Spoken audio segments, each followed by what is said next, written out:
An award-winning author, columnist, analyst, and producer. Up next on Carpe Diem.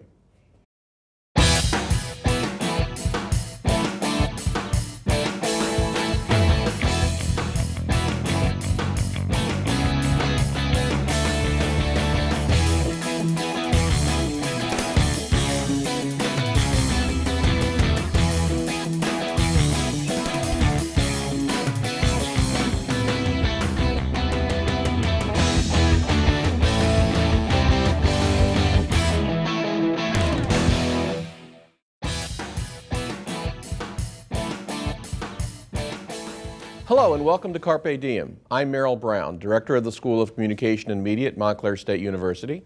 Joining me today to discuss politics, how the current campaign is being covered, and the media landscape is columnist for the Daily Beast and MSNBC analyst Jonathan Alter. Prior to the Daily Beast, Jonathan had a 28-year career at Newsweek as a senior editor and columnist, writing more than 50 cover stories. He is the author of 3 New York Times bestsellers, the most recent being The Center Holds, Obama and His Enemies. And he's currently writing a book on former President Jimmy Carter.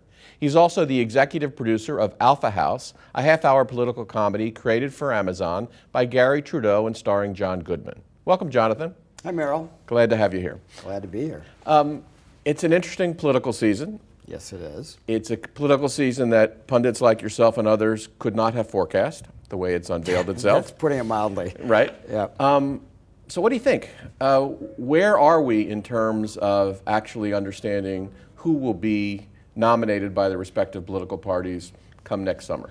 In a word, we're nowhere. And anybody who tells you that they know definitively what's going to happen, you know, Hillary will survive, Joe Biden will be the nominee, you know, Jeb Bush will stabilize and be the nominee. Anybody who says that is blowing smoke. They haven't covered politics, or if they have, they've learned nothing from their coverage of politics. It's extraordinarily early in the cycle still, and if you look back at prior campaigns, and I've covered presidential politics going back, I'm a little bit chagrined to say, to 1980. That was my first campaign.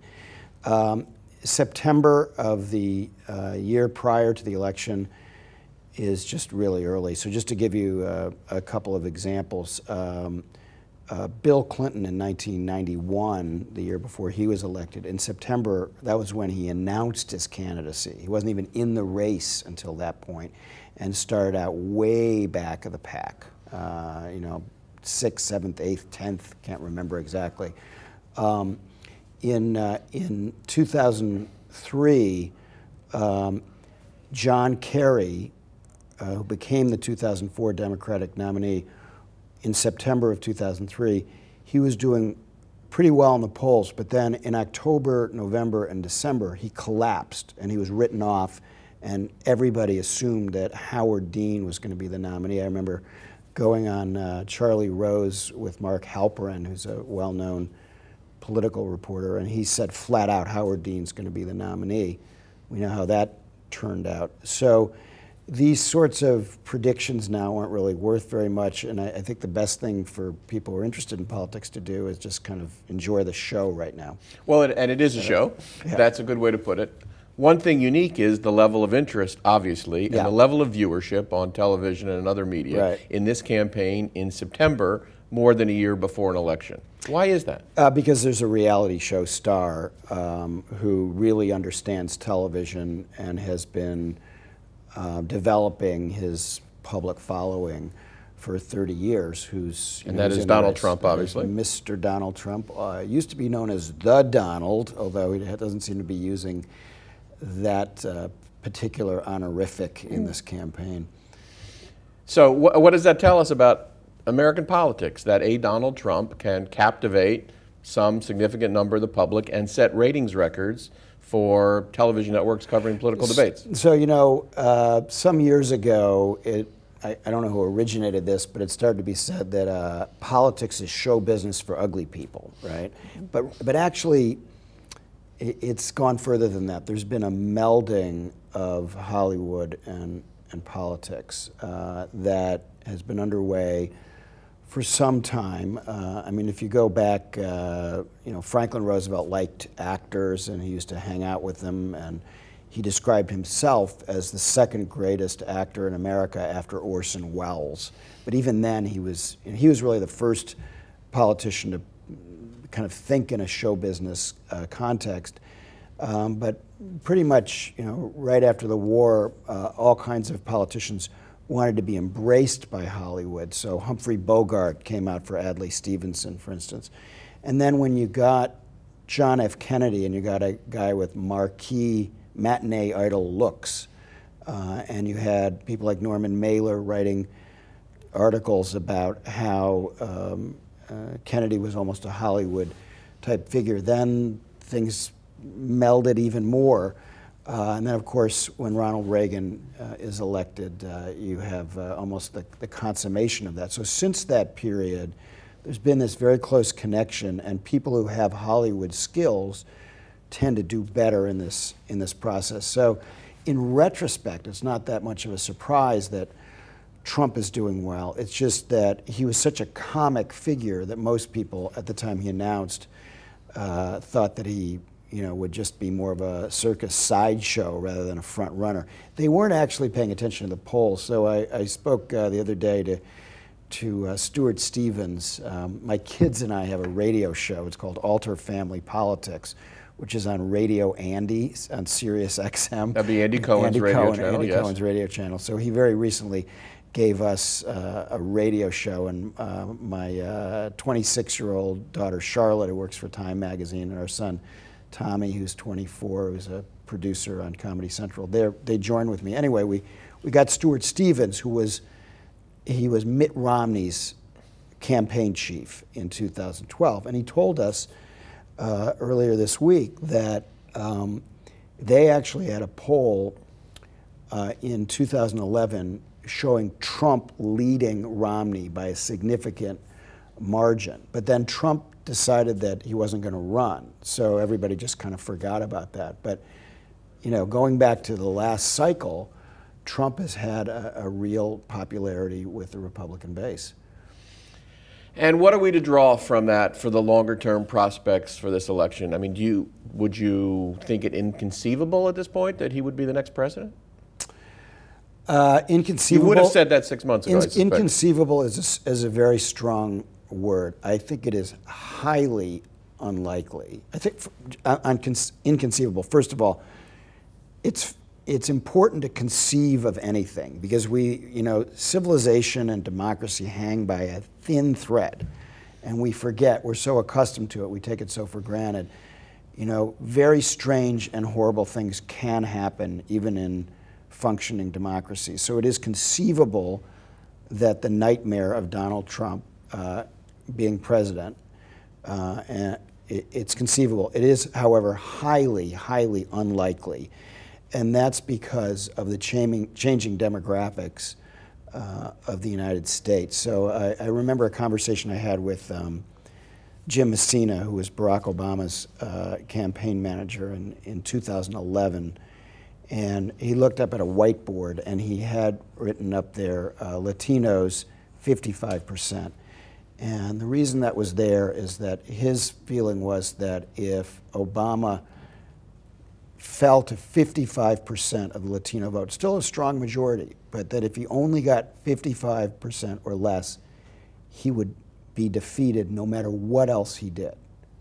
And that if he got over 60%, he was going to be pretty safe. And everything else, all the money, all the endorsements, all the debates, everything else was irrelevant next to that figure because of the changing demographics of the country. He ended up getting 71% of the Latino vote. But the odds of Donald Trump being able to get 45% of the Latino vote are almost inconceivable, which means that I think he is unelectable. However, he could easily be nominated by the Republican Party, which is in the grip of an irrationality right now. They're a party that is kind of in search of itself and losing a little bit of a grip on reality. I think it's unfortunate because it's important that we have a strong two-party system, and they've done extremely well in state and local elections in recent years. But in terms of defining what they are and their relationship to the center of the country, they've got some problems. So the Trump story is very much a media story. He is a media figure. The media have played an important role in creating his candidacy. On the Democratic side, though, you don't really have a media story per se. You have a very surprising story about a so-called socialist senator scaring one of the most renowned people in the world, the former First Lady Hillary Clinton. Not necessarily a media story, but an intriguing story nonetheless. I don't find it that surprising. I believed all along that Bernie Sanders would win some primaries and caucuses. The Democratic Party is hardwired for insurgencies. They love insurgent candidates. Obama is the great exception on an insurgent candidate winning the nomination. Well, George McGovern was an insurgent. Some time ago. But you know, usually they circle back around to somebody who is a more plausible nominee, and I think they will this time, whether it's Hillary Clinton or Joe Biden, or, you know, people have talked about Al Gore. You can't take that off the table as a possibility too. I mean, if Biden gets in and busts this thing open, and then, you know, his popularity goes down, all kinds of things can happen. And the filing deadlines aren't till December for a lot of these primary and caucus states. So I think that what's going on in the Democratic Party is a little bit more predictable, but it will get very interesting and messy if Joe Biden gets in, and I think there's a distinct possibility that he will. How do you think the national media has treated the Democratic race, and in particular Hillary Clinton's candidacy? Well, you know, her supporters are trying to make a big deal of the New York Times having been unfair. Everybody likes to dump on the New York Times. It's the greatest newspaper in the world. You know, do they make mistakes in various stories? Yes. You'll find people who say they're too pro-Israel. Other people say they're too anti-Israel.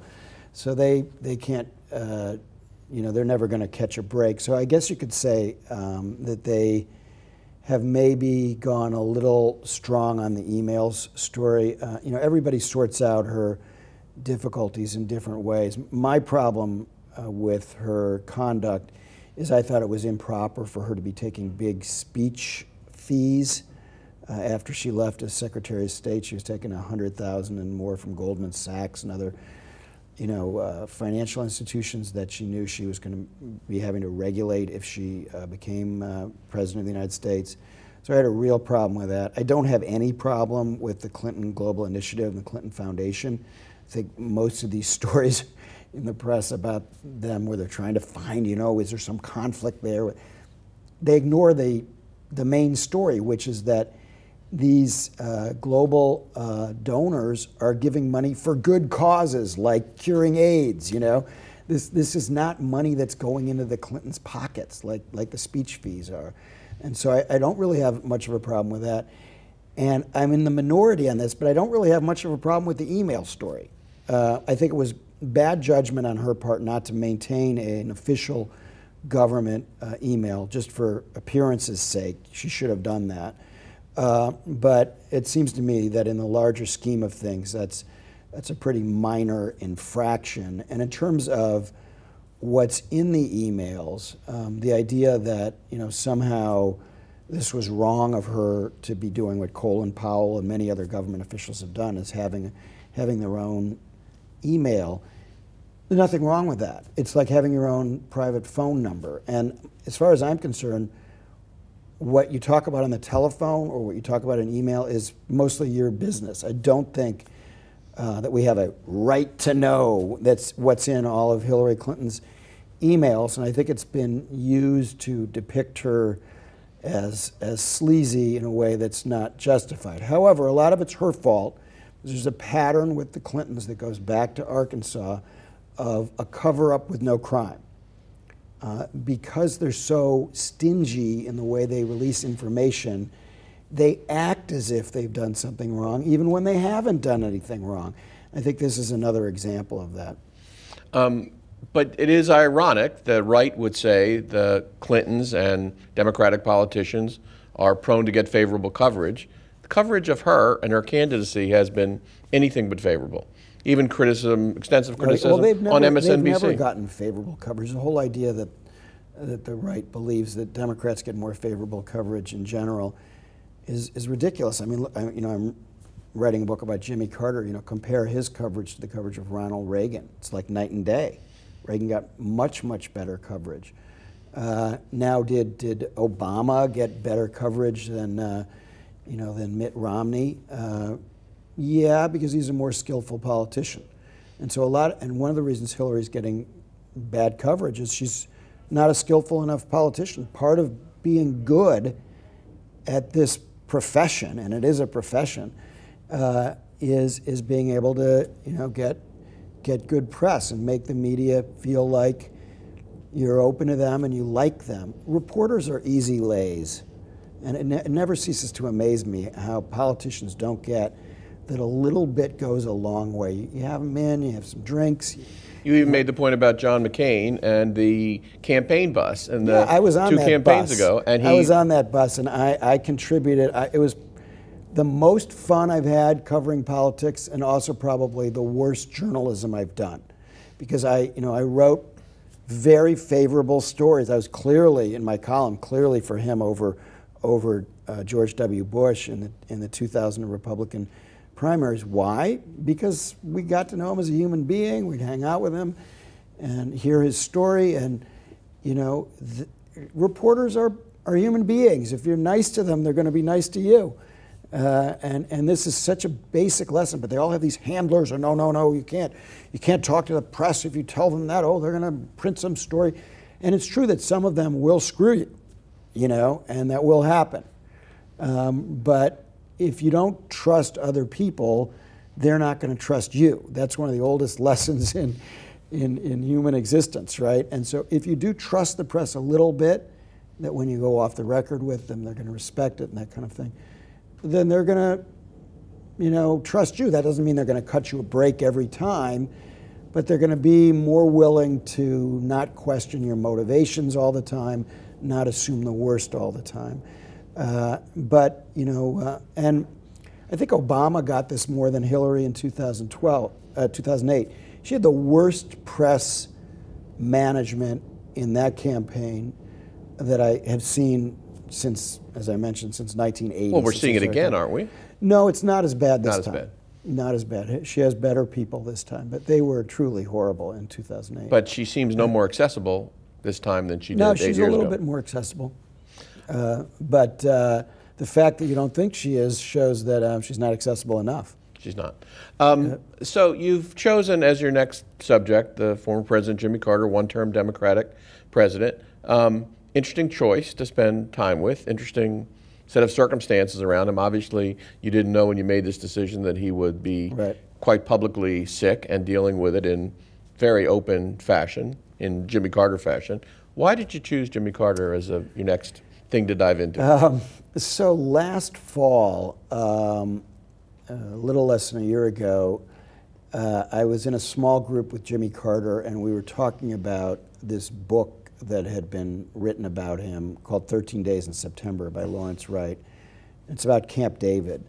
And so I read the book in preparation to talk with Jimmy Carter, and I was dazzled by what he accomplished at Camp David. And I had not been in touch with Carter much. I'd interviewed him, I guess twice in the last 35 years. I'd been an intern in his White House when I was a college student, but had not been a particular supporter of his.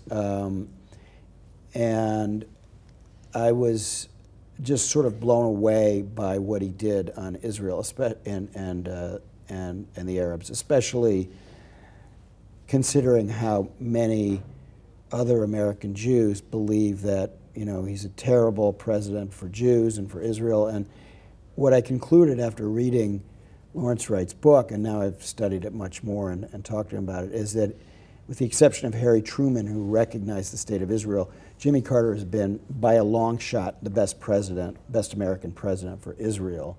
And the reason is very simple, that when I was a a kid, going to Hebrew school or whatever, and just in my family, you'd hear Israel is in danger of being pushed into the sea. Israel is a tiny nation surrounded by enemies. Well, there was only one enemy of Israel that had an army large enough and competent enough to drive Israel into the sea and to be a true existential threat against Israel, and that was the Egyptian army. And they fought 4 wars against Israel, and it was rather a miracle that Israel survived. After 1978, when Jimmy Carter made peace between Israel and Egypt, there's not been a single shot fired by a single Egyptian soldier at an Israeli or vice versa. And the major existential threat to Israel has been taken off the table. Or the then major. The then major. And I believe that things are kind of repeating themselves now because Obama is taking, the next possible existential threat to Israel, Iran, off the table for at least 15 years, and then putting whoever's president in 15 years in a good position to continue to neutralize that potential threat from Iran. And yet, the Iran deal is very unpopular now. So I think there are some people in Israel, a former head of Shin Bet, their internal security, who I interviewed, the former head of Mossad, their CIA, their intelligence service, former defense minister. A whole group of them understand this, but their politics doesn't allow that message to really get through. So I think Americans don't really get this point, that Camp David and now this Iran deal are both not just a little bit, but very much in the national security interests of Israel, and have removed, or at least neutralized for some time, these existential threats. And this is part of what inspired you to take on the book? Well, it was a factor. And then the more and then I was also struck by the fact there's only been one biography of Jimmy Carter in the 35 years since he left office. And it was by a former aide and was written 20 plus years ago. So unlike, Kennedy or Reagan or Clinton or Bush, where there are all these books, I had this huge hole in the line of scrimmage that I'm charging through, and I also I knew that I would be able to get a lot of access both to President Carter, who I was with in Plains recently for the second time, and Mrs. Carter, and his associates and friends, and so I'm interviewing a lot of people who've never been interviewed before, including people who nobody's ever heard of, but are very close to the Carters. I've interviewed 3 of his 4 kids, and will, I hope, get to the 4th soon. And I'm trying to do a kind of a full, not definitive, I don't like that word definitive, but a full-bodied, full-length treatment of an extraordinary, almost epic American life that really spans 3 centuries. I think he's our only president whose life and accomplishments span 3 centuries. And what I mean by that is that he was born in 1924, but it might as well have been the 19th century, because he was on a farm in Archery, Georgia, just outside Plains, and no running water, no electricity, no mechanized farm equipment. And in the Jim Crow South. Then in the 20th century, so it might as well have been, as I said, sure, 1880. 20th century, he's part of the great movement of that century, the civil rights movement, and when he puts up a picture of Martin Luther King in the State House in Georgia after he's elected, that's a huge moment, and then becomes president at a time when he's dealing with the aftermath of Vietnam and Watergate and the beginning of the energy crisis and many of the great issues of the latter part of the 20th century. And now in the 21st century, Jimmy Carter is on the cutting edge of conflict resolution, disease eradication, all the big issues that, say, the Gates Foundation, which he's worked very closely with, have been tackling. And he has actually eradicated close to eradicated guinea worm, which is an ancient disease that afflicted millions of people, and a series of others, and a whole lot of other accomplishments as a former president in the 21st century. So, you know, I just got kind of fascinated by the sweep of it, and also by his amazing multiple competencies. You know, people think of him as an incompetent president, which itself needs to be revisited, and he got a lot more done as president than people realize. And we can talk about that if you want, but you know, part of what's struck me are his many, many different competencies and very colorful life. We have just a minute left. I need to ask you about something that took place recently right here in Montclair, New Jersey, where we sit today, and that is the death of Yogi Berra, who you knew well and was a neighbor of yours. What did he mean to the community? So Yogi and Carmen Berra, his late wife, were just such vital, important people in our town, not just because Yogi was a legend, but because he was a nice man. And the two of them were involved in many different civic activities, and you know, anytime I can remember when my kids were little and they would go trick-or-treating at Yogi and Carmen's house on Highland Avenue, and you know, Yogi would always come and give them some kind of baseball treat, and then they'd see him around town and fantastic parties and be incredibly nice. And we have in Montclair the fork in the road. When you come to a fork in the road, take it. One of his most famous sayings, and it's right there on Edgewood Terrace. When you come to the fork in the road, you could take either way to get to Yogi Berra's house. That's a great way to close, and we have the Yogi Berra Museum here on our campus, and it's a great way to find out more about Yogi and pay tribute to him, in effect, by coming to that museum. Thank you, Jonathan, for joining us. Thanks, Merrill. If you'd like more information about this episode of Carpe Diem or any other Carpe Diem, you can write to us at the email address on your screen, carpediem@mail.montclair.edu, or call us at 973-655-5158. For Carpe Diem, I'm Merrill Brown. Thanks for watching.